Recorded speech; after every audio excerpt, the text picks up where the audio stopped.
오늘 성경 본문 중에 이런 말씀이 있습니다. 그들에게 이르되 요단 가운데로 들어가서 너희 하나님 여호와의 궤 앞으로 가서 이스라엘 자손들의 지파의 수대로 각각 돌 한 개씩 가져다가 여기에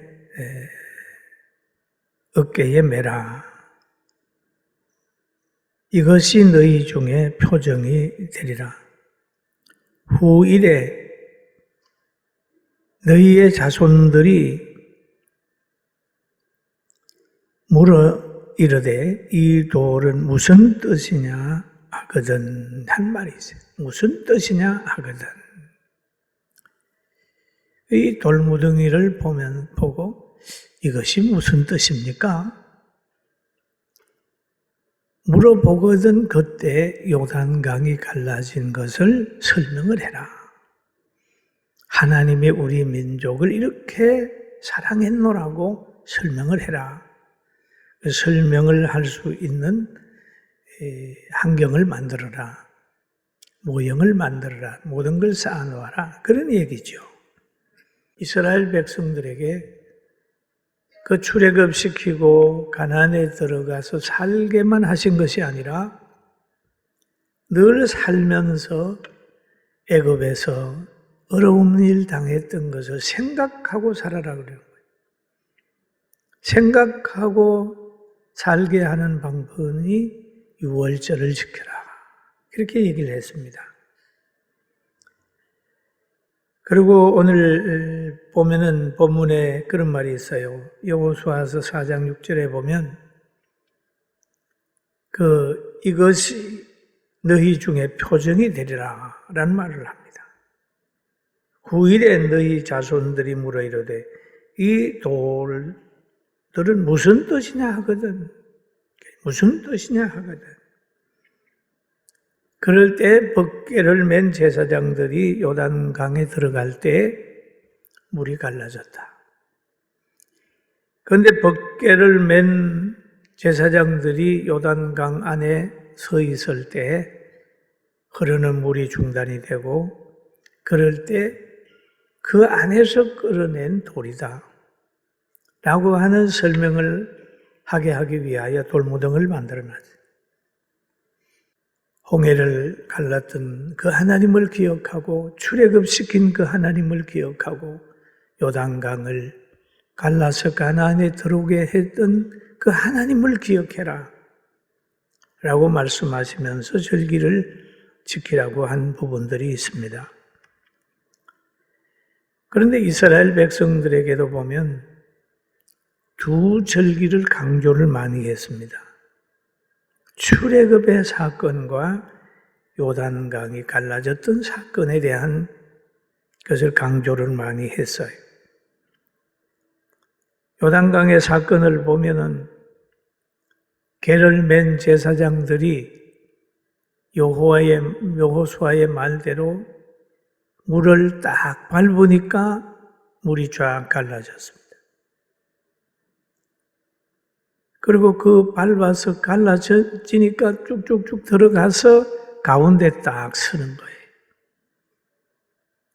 그들이 서 있는 동안에는 물이 안 흐르게 되어 있습니다.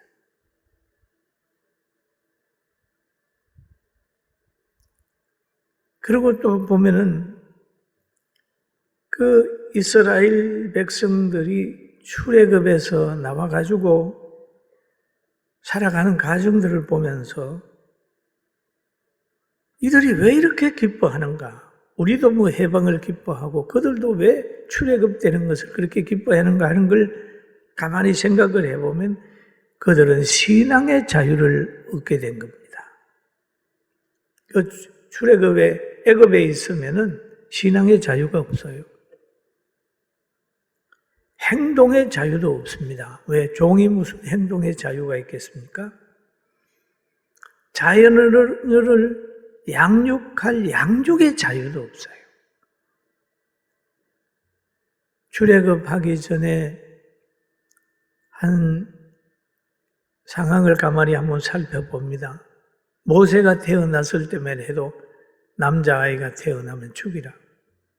그래서 모세 어머니 아버지가 키우다가 결국 키우지 못하고 가느상자를 만들어 거기에 물이 새지 않게 칠을 한 다음에 나일강에 떠내려 보내지 않습니까? 여러분, 이런 일을 안 해도 되는 거예요. 아이를 마음대로 키울 수도 없어요. 이런 상황에서 지금 나오는 겁니다. 뭐 강제 노동을 하면서 막 사정없이 두드리 맞는 거예요. 거기에서 나오는 것이 출애굽이에요. 나무도 심어서 키워보면 열매를 열릴 때에 좋은 나무다, 못된 나무다 알 수 있는 것처럼 이제는 우리는 이 나라에 자유민주주의와 공산주의의 두 나무를 심었는데 한 나무에는, 한 곳에는 인권이 무시되고 생명이 경시되고 가난이 지배하는 나라가 됐다면 한 곳에는 자유와 풍요로움이 지배하게 됐어요. 여러분, 어디를 선택하겠습니까? 지금 우리는 선택해야 되는, 조상들이 바르게 선택한 열매를 먹고 살지만 이제 우리가 또 한 번 선택을 하게 되면 우리의 선택으로 인하여 우리와 우리 후손들이 앞으로 어떻게 살아가야 될까 하는 것이 결정이 되는 거예요. 예수님이 말씀하셨어요. 누가복음 6장 43절에 보면 못된 열매 맺는 좋은 나무가 없고 좋은 열매 맺는 못된 나무가 없느니라. 나무는 각각 그 열매로 아나니 가시나무에서 무화과를 또는 찔레에서 포도주를 따지 못하느니라 라고 얘기를 하죠. 우리나라의 제도와 사상, 선택한 그 사상은 자유민주주의예요. 기독교 가치관이 탁 뿌리를 내렸어요. 누구나 물건을 살 수도 있고 팔 수도 있고 물물 교환도 할 수 있고 자유로운 것을 선택을 했어요. 그리고 예수 잘 믿는 나라 미국하고 함께 어려움을 극복하며 그들의 보호를 받으면서 지금까지 왔습니다. 그 결과 얼마나 좋은 나라 됐나요? 그리고 또 오늘 이 성경에 보면은 하나님의 말씀이 있어야 거룩한 역사가 만들어진다는 거죠. 개를 맨 사람들이 그 요단강 가운데 서 있으면 물이 못 흘러요. 안 흘러요. 하나님이 안 흐르게 만들었어요. 그 백성들은 다 글로 건너는 거예요. 요단강을 그냥 육지처럼 건너는 겁니다. 제사장들은 거기에 서 있는 거예요. 그럼 이 벗개를 맨 사람들의 자세를 보면 앞서가는 사람입니다. 먼저 요단강 물에 들어갔어요. 갈라졌어요. 그리고 나올 때는 제일 늦게 나와야 돼요. 왜? 제일 늦게 나와. 그래야 물을 끝까지 거기에 있어야 물이 안 흘러내려온단 말이에요. 이것을 보면 말씀을 가진 자의 자세입니다. 우리도 뭔가를 할 때 먼저 솔선수범하고 우리는 어디에 가게 되면 그 말씀을 가지고 그 가정에 견뎌야 돼요. 가정에서 꽉 견뎌야 돼요. 사회 속에서도 말씀을 지켜야 돼요. 직장 속에서도 그 말씀을 가지고 탁 서야 돼. 그러면 흔들림이 없는 거예요. 건국의 중심에 복음이 있었어요. 세운 사람의 마음 속에 복음이 있었어요. 6.25가 전쟁이 일어날 때에도 복음의 역사가 거기에 있었어요. 막 기도했습니다. 우리나라가 경제 발전을 할 때도 거기에 복음이 있었습니다. 일하기 싫어하는 사람은 먹지도 말게 하라. 일하는 즐거움에 대해서 많이 기독교가 강조를 했잖아요. 일하는 기쁨. 너무너무 귀한 거죠. 여러분, 복음을 가지고 가정과 직장과 사회와 속에서 굳건히 서게 되길 주의 이름으로 축원합니다. 서는 거예요. 여러분, 우리 교회도 보세요. 가져온 거 뭐 있어요? 아무것도 없잖아요. 복음이 있었다. 천막에 쳐도 그 천막 안에 복음이 있었기 때문에 철거당해도 없어지지 않고 집으로 간다. 계속해서 성장을 해서 오늘까지 왔거든요. 이게 뭔 일입니까? 복음의 능력이에요. 복음의 능력. 절대 복음이 있는 사람은 안 망합니다. 아멘. 복음의 능력. 그럼 복음의 능력을 가지는데 그럼 복음의 능력을 성품이 뭐냐라는 거죠. 바로 갈라디아 5장 22절 23절이 복음의 능력의 성품이에요. 한번 같이 읽어볼까요? 오직 성령의 열매는 사랑과 희락과 화평과 오래 참음과 양선과 충성과 온유와 절제니 이 같은 것을 금지할 법이 없느니라. 아멘. 그렇잖아요. 사랑을 가지고 서 있으라는 거죠. 사랑을 가지고.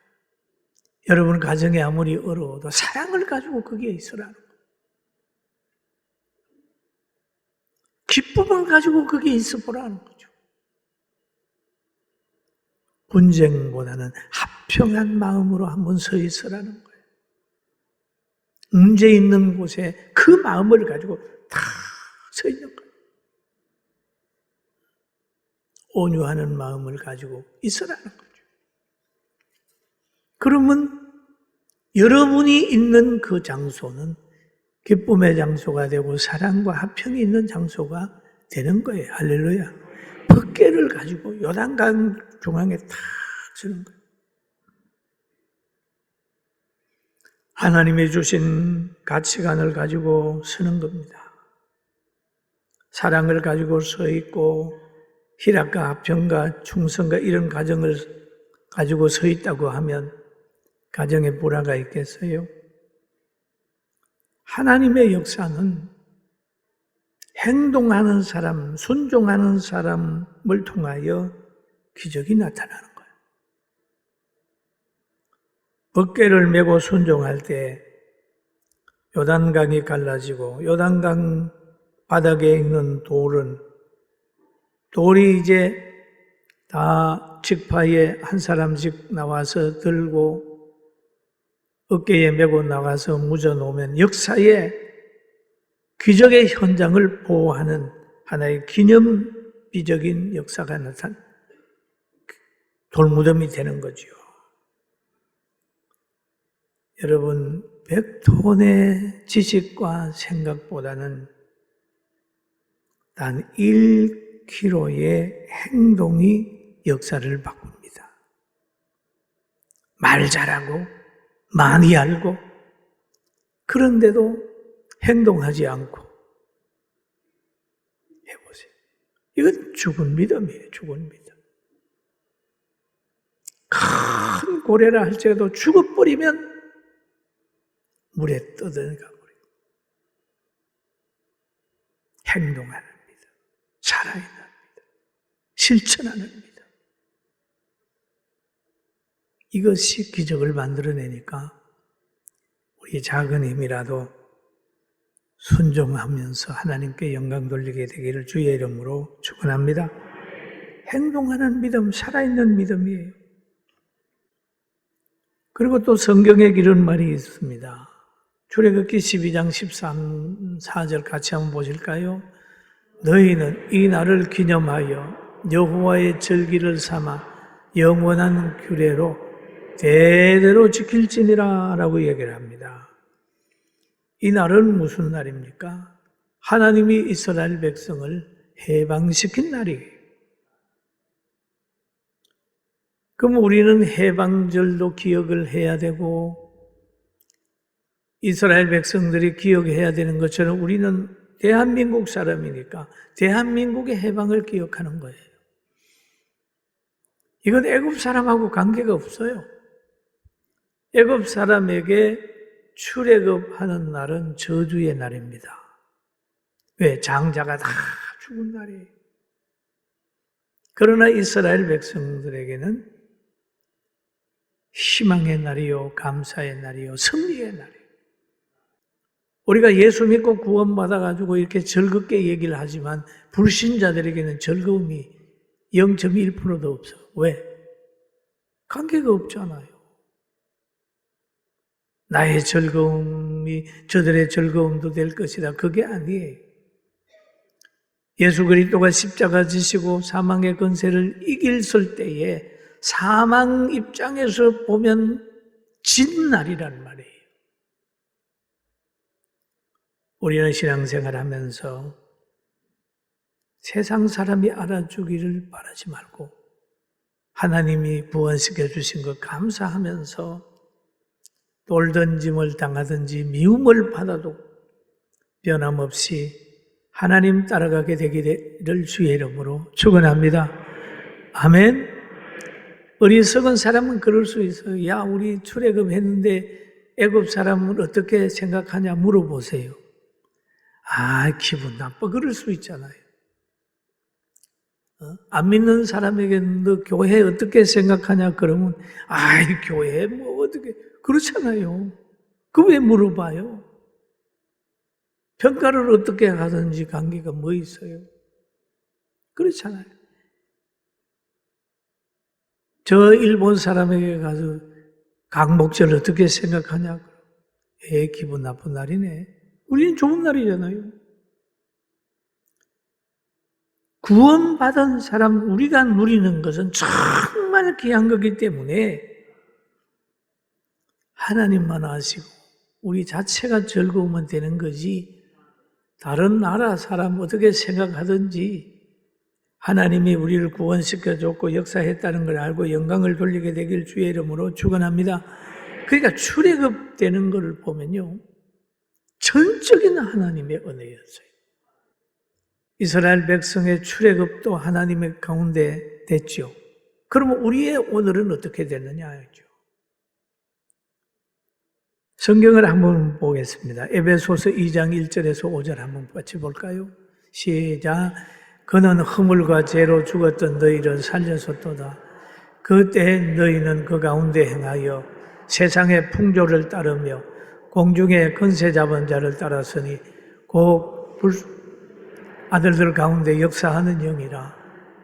전에는 우리도 다 그 가운데서 우리의 육체의 욕심을 따라 지내며 육체와 마음이 원하는 것을 하여 다른 이들과 같이 본질상 진노의 자녀였더니 긍휼이 풍성하신 하나님이 우리를 사랑하신 그 큰 사랑으로 인하여 허물로 죽은 우리를 그리스도와 함께 살리셨고 너희는 은혜로 구원을 받은 것이라. 아멘. 여러분, 우리가 구원받은 거, 우리나라가 해방된 것처럼 그런 은혜예요. 출애굽, 우리 영혼이 살아났어요. 그런데 여기에 보면 너희 허물고 죄로 죽었던 너희를 살렸었도다. 죽은 사람이 자유 어디 있어요? 살 힘이 있어요? 호흡할 능력이 있어요? 없잖아요. 우리도 죄와 허물로 죽었던 우리가 예수 그리스도의 피의 보혈의 능력으로 살아났어요. 우리가 감사하면서 신앙생활 잘하고 불순종의 가운데 역사하는 영의 자유를 얻었으니까 남은 생애 동안 하나님께 영광 돌리며 어떤 환경 속에서라도 좌절하지 말고 힘차게 나가는 우리 성도들 되기를 주의 이름으로 축원합니다. 아멘. 우리는 은혜 받았어요. 은혜로 구원을 얻은 것이라. 은혜로 구원을 얻은 것이라. 죽음에서 우리를 살려줬다. 도저히 해방할 수 없는 그런 상황인데 하나님 우리를 해방시켰다. 도저히 나라를 세울 수 없는 그런 환경인데 하나님께서 우리나라를 세워줬다 라고 생각하고 또 예수 잘 믿고 승리하는 여러분과 저가 되길 주의 이름으로 축원합니다.